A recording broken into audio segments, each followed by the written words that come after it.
Yuk kembali lagi di channel Fokuser Anime ya guys ya. Jadi kita akan kembali ngelanjutin alur cerita Assassin Ijin. BTW sebelum kita memulai video kali ini, seperti biasa jangan lupa like-nya dong kawan-kawan. Tembusin 3000 like supaya kita bisa update alur cerita ini sesegera mungkin. Dan bagi kawan-kawan yang ada kemudahan dan mau traktirin kopi, bisa langsung menuju ke link di deskripsi di bawah, link traktiran kopinya. Oke, langsung aja kita mulai videonya. Seperti yang kita tahu di video sebelumnya, kalau Forest dan grup pasukan dari Numbers 003 akan melakukan misi besar assassination kepada CEO tertinggi SW Group. Dan di saat itu pula pengawal SW juga melakukan persiapan besar-besaran. Ketika malam tiba, Ijin terlihat sedang makan bersama keluarganya.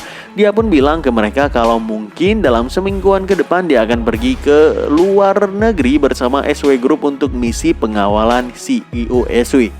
Tentu kakek dan adiknya sangat bangga kepada Ijin karena SW Group adalah perusahaan yang sangat terkenal di Korea dan Ijin mendapatkan misi pengawalan kepada CEO-nya langsung. Itu memang patut dibanggakan sih. Setelah Ijin masuk ke kamarnya, 06 nelpon dan memberikan informasi terbaru terkait 003 dan gengnya si 002.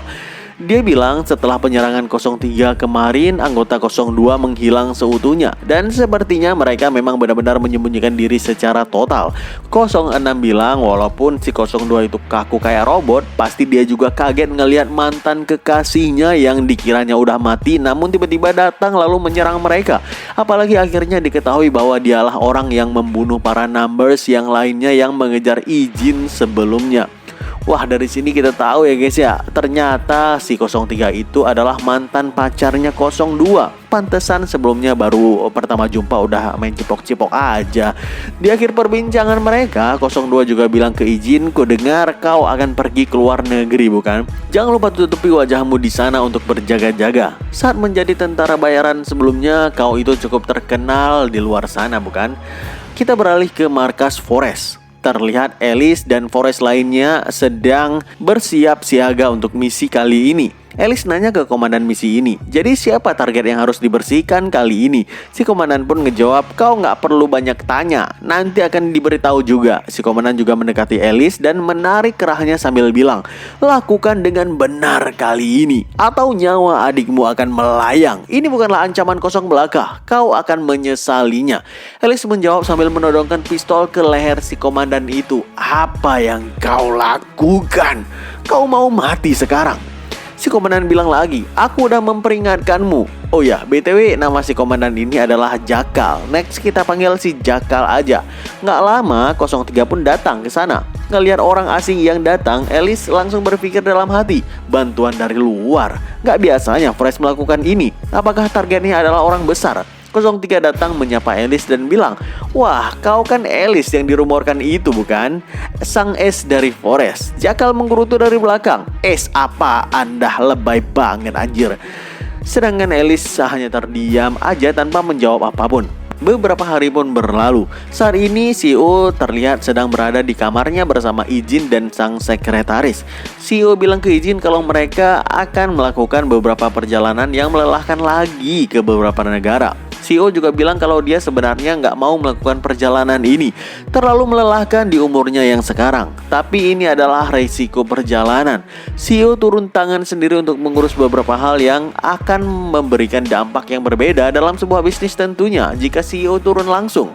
Namun siapa sangka, selagi mereka berada di ruangan hotel tersebut dan berbincang-bincang, ternyata gedung tempat sang CEO berada saat ini udah dikepung penuh oleh Forest. Bahkan ruangan CCTV pun udah dikuasai dan pengawal-pengawal di luar sana udah hampir tersapu bersih semuanya dalam hitungan menit. Ada yang mongkat, ada yang pingsan terkena gas tidur juga.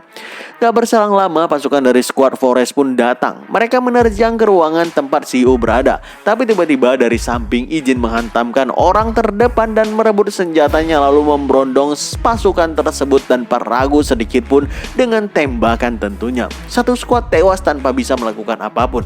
Terlihat di belakang sana kakek CEO dan sekretarisnya menutupi hidung dan mulut mereka dengan kain. Dan ngelihat aksi dari Ijin barusan, si sekretaris bilang dalam hati.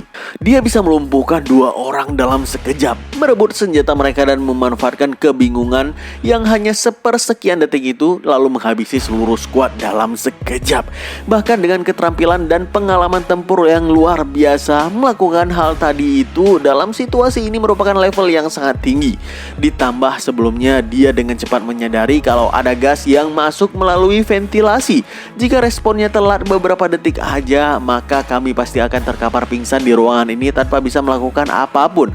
Ngelihatnya secara langsung seperti ini, aku benar-benar gak bisa mengukur sejauh mana kemampuan dari Yu Ijin ini.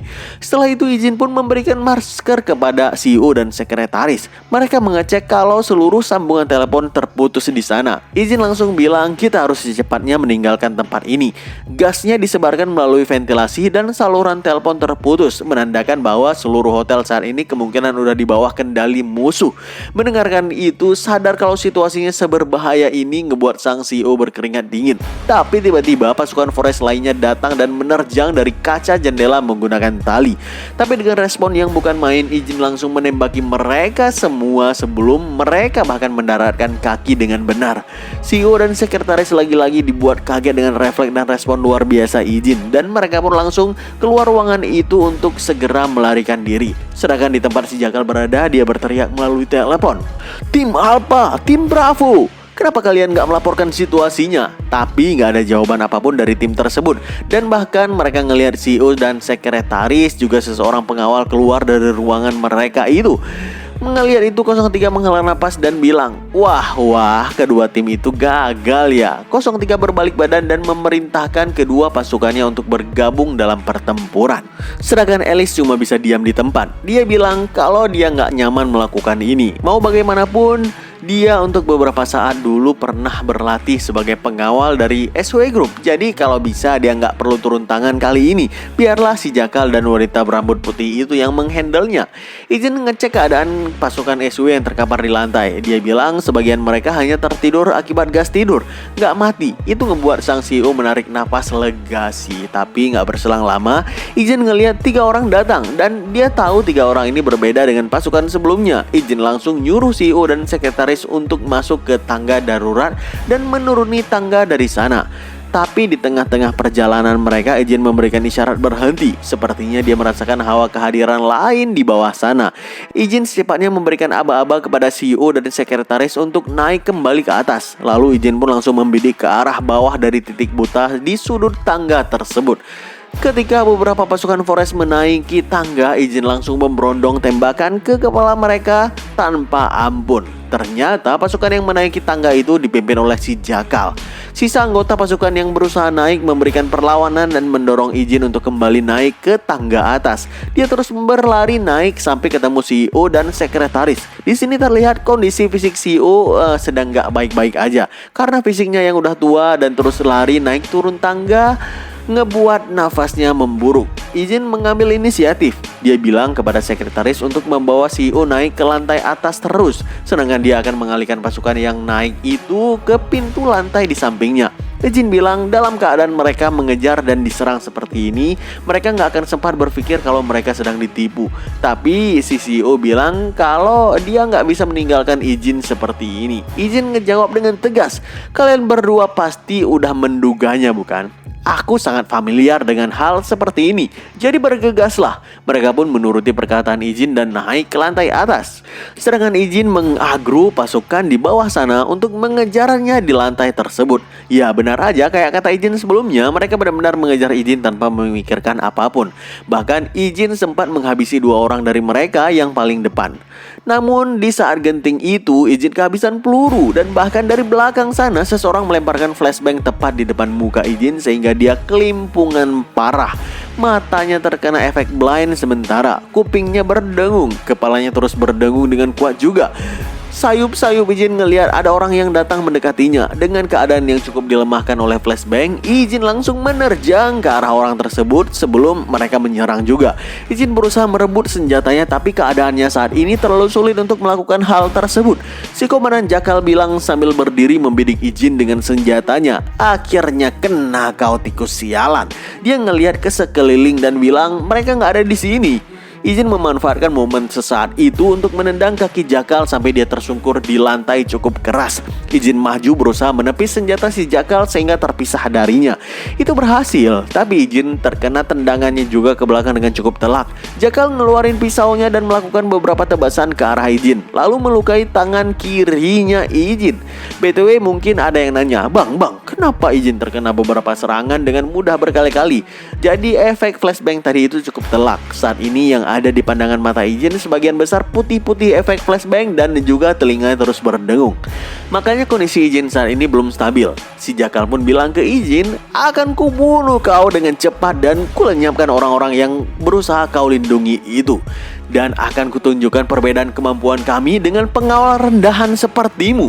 Jakal terus-menerus melakukan tebasan pisau ke arah Ijin, tapi Ijin juga terus menghindari serangan tersebut sembari memulihkan penglihatan dan pendengarannya. Ketika perlahan menjadi normal kembali, Ijin langsung merebut pisau Jakal dengan sebuah teknik yang cepat dan juga akurat. Lalu tanpa basa-basi Ijin menunjukkan gimana seharusnya permainan pisau yang sebenarnya itu. Permainan pisau dari seorang assassin yang memegang julukan 01. Rentetan tebasan yang sangat cepat memotong sebagian bagian vital Jakal dan kaki-kakinya. Ijin mau mengakhirinya dengan sebuah tusukan ke arah leher, tapi dengan sangat panik Jakal berusaha keras menghindari serangan tersebut. Dia langsung menggapai senjata yang berada di dekatnya dan mengarahkan ke tempat Ijin berada. Gak lihat itu, Ijin langsung melesat menghindari setiap serangan dan melakukan sliding tackle cepat mengambil titik buta serangan yang gak bisa dijangkau. Jakal berusaha mengejar Ijin, tapi tiba-tiba dia terduduk berlutut. Ya, kakinya lumpuh terkena serangan pisau Ijin tadi. Dia berteriak dengan sangat kuat sambil bilang, sialan, aku membiarkannya lolos tepat di depan mataku. Ijin terus berlari mencari CEO dan sekretaris. Tapi ketika dia membuka pintu menuju tangga darurat, tiba-tiba dia langsung ketemu dengan anggota Forest lainnya, 2 orang lagi. Pisau udah dipersiapkan olehnya di tangan, tapi duar. 2 tembakan dilepaskan oleh anggota Forest paling belakang dan langsung menghabisi anggota Forest yang berada di depan Ijin. Dan ternyata itu adalah tembakan dari Alice. Alice mengangkat tangan tanda gak akan melakukan apapun, dan Ijin pun langsung pergi ke lantai atas dengan cepat. Dalam hati Alice bilang, hampir aja, itu jelas adalah Yu Ijin bukan? Dia pasti gak mengenaliku. Inilah yang jadi masalah kalau kau mengenal orang yang menjadi target, kata Ellie sambil membayangkan ketika mereka bertiga duduk bersama Ijin dan adiknya di depan Indomaret sebelumnya. Sedangkan di lantai atas sana terlihat sekretaris sedang berhadapan baku tembak dengan 03 dan rekannya juga. Tapi kondisi dari CEO makin memburuk. Usianya yang senja membuat fisiknya terus melemah. Tiba-tiba sebuah flashbang dilemparkan di depan muka si sekretaris. Secara spontan si sekretaris berbalik badan untuk melindungi CEO agar nggak terkena flashbang secara fatal. Momentum tersebut pun membuat mereka terpojokan dan berada di ambang kematian. Tapi dengan secepat kilat, Ijin datang dan menangkap salah satu rekan 03 yang mau melakukan eksekusi kepada CEO. Tanpa ragu sedikit pun Ijin langsung menghabisi si kawan itu dengan pisau di tangannya. 03 melakukan tembakan kepada Ijin, tapi tembakan itu bisa dihindari oleh Ijin dengan sempurna dan berputar ke samping untuk melakukan serangan tebasan menggunakan pisau. 03 menahan serangan itu sambil bilang, "Itu kau, orang yang mengganggu kami dari tadi." Sebuah tembakan siap dilancarkan lagi dari jarak yang sangat dekat tepat di depan wajah Ijin. Tapi lagi-lagi dengan plot armor. Maaf. Dengan kecepatan yang tinggi, Ijin menghindari serangan tersebut dan melakukan counter tebasan ngebuat tangan sebelah kanan 03 tersayat-sayat. 03 berusaha mundur ke belakang untuk mengambil jarak, tapi Ijin gak membiarkan itu sama sekali. Dia maju dengan kecepatan tinggi dan terus mendesak si 03. Dalam hati 03 bilang, pria sialan ini. Dia sama sekali gak memberikanku kesempatan dan jarak menggunakan senjata. Di sini terlihat salah satu bawahan 03 yang sekarat tadi masih bisa mengangkat senjata dan berusaha menembak Ijin dari belakang. Tapi dengan sigap, si sekretaris yang udah pulih dari flashbang menembaki si kawan itu dan membuat dia tewas seketika. 03 mundur mengambil jarak tembakan sekaligus mengambil celah untuk kabur. Dia langsung mencoba membidik CEO sebelum dia pergi. Tapi intuisi Ijin benar-benar tajam. Sebelum pelatuk dilepaskan, Ijin melemparkan pisaunya ke arah 03 dengan sangat akurat sehingga mengganggu bidikan dan membuat serangannya meleset. Ngelihat gak ada hal yang bisa dilakukan lagi, dia pun lari menuju pintu. Sebelum pergi dia ngelihat ke arah Ijin memandanginya begitu lama. Entah apa yang dipikirkannya. BTW, menurut kawan-kawan, si 03 ini udah sadar belum kalau izin itu adalah 001? Kalau menurut Mimin sih belum. Setelah gempuran tersebut, CEO mendekati izin, ngelihat sekujur tubuhnya yang terluka di mana-mana. Dengan bergetar, CEO bilang, "Terima kasih." Namun izin langsung menjawab, "Aku hanya melakukan tugasku." Keesokan harinya, izin pun dirawat di rumah sakit. Dan gak berselang lama, sekretaris datang ke ruangan izin dan bilang kalau izin udah dijadwalkan pulang dalam beberapa hari lagi karena memang luka-luka izin gak parah. Si sekretaris ngelihat izin dengan cukup lama sambil berpikir, "Kami punya informasi bahwa Yu Izin adalah seorang top class mercenary." Tapi ketika melihat skillnya secara langsung, kelihatannya mereka nggak menilainya secara penuh. Dia bukan lagi di level top class. Dan ketika kami menyelidikinya, ada beberapa pendapat yang mengatakan tentang mercenary izin di luar sana. Ada yang mengatakan dia beroperasi hanya di area spesifik dan namanya nggak begitu terkenal. Bagi yang nggak tahu banyak tentang mercenary izin bilang bahwa penilaian kecil itu dilebih-lebihkan. Tapi bagi yang pernah ngelihat skill mercenary izin secara langsung, mereka semua mengatakan hal yang sama. Ya, dia adalah yang terbaik dari yang terbaik. Ya BTW, semua yang diketahui oleh si sekretaris ini hanya sebatas izin yang sebagai seorang mercenary setelah dia keluar dari squad assassin numbers sih. Mereka nggak tahu tentang masa lalu izin yang sebagai seorang assassin. Oke, nggak berselang lama, CEO juga masuk ke ruangan izin dan menanyakan kabarnya. CEO bilang, "Apa kau nggak penasaran dengan apa yang sebenarnya terjadi sebelumnya?" Izin pun ngejawab, "Itu bukan tugasku untuk penasaran tentang hal tersebut." Tapi walaupun izin mengatakan seperti itu, si CEO tetap menjelaskan tentang mengapa penyerangan tersebut terjadi. Dia bilang, "SW Group kami ini secara agresif berekspansi ke industri pertahanan. Faktanya industri pertahanan adalah wilayah yang beresiko untuk dimasuki tentunya. Itu secara langsung terhubung dengan kekuatan negara dan terlibat kepentingan yang jauh lebih kompleks daripada bisnis yang ada. Bagaimanapun juga, gerakan agresif yang dilakukan SW Group nggak bisa dipungkiri menyebabkan klien menjauh dan perusahaan yang udah besar juga. Alhasilnya, itu membuat kami memiliki banyak musuh di luar sana. Nggak hanya perusahaan, tapi bahkan musuh kami itu adalah negara." Namun lagi-lagi izin mengatakan nggak perlu juga menjelaskan semua itu kepada aku. Aku hanya melakukan tugasku, bukan? CEO dan sekretaris hanya bisa tersenyum mendengarkan perkataan itu dari izin. Ya karena memang begitulah izin.